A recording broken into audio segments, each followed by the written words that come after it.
We got a look at the state hearings for problem police officers. And one of the guys who went before the Law Enforcement Academy Board, which can yank an officer's gun and badge, is a familiar face, a one-time state cop, accused of some pretty serious stuff, but who still managed to land another police job. News 13's Alex Tomlin was at the LEA meeting. I said, look, don't say anything, but I'm not going to show up to court. So if you show a case, you're probably going to go away. And for me, it was one less DWI that I had to deal with in the Metro Court. Carlos Salazar made some shocking admissions in front of the LEA board this morning. We've told you about Salazar before. He was a state police officer in 2010 when he arrested a woman for drunk driving. The woman claims Salazar groped her and exposed himself to her inside the station on Carlisle. Salazar has always denied that and denied it again today. I want to show the board that I did not do what I was accused of. I still made some pretty stupid decisions, of which I paid a heavy price and I learned a valuable lesson. But he can't deny this.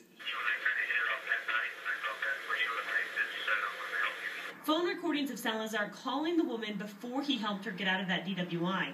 Today he was honest with the board. Did you ever contact her and ask her not to tell anybody? Oh yeah, I did. I just said, you know what, don't say nothing. Salazar insists he didn't offer to skip out on her DWI trial because he was romantically interested in her. He claims he had been transferred to the Santa Fe area and just didn't want to make the trip down to Albuquerque. I was one of the top producers in DWI activity, and when I left Albuquerque, I still had quite a few DWIs in the docket. Alex Tomlin, KRQE, News 13.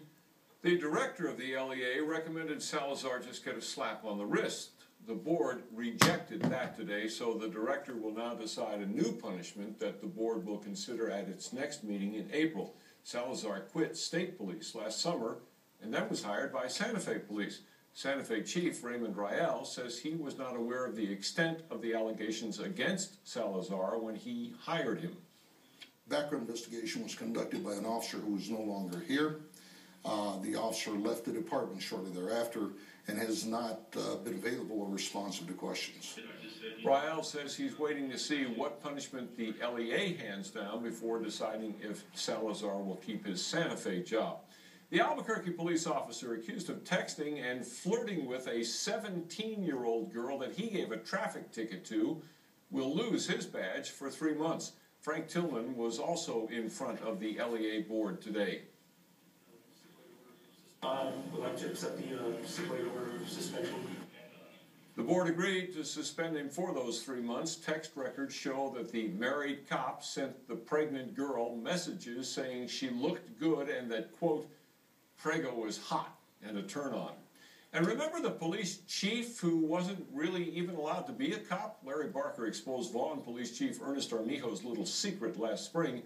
Armijo, it turns out, was a convicted felon in Texas, which disqualifies him from wearing a badge here, which is why he carried this fake gun. Today, Armijo turned over his license.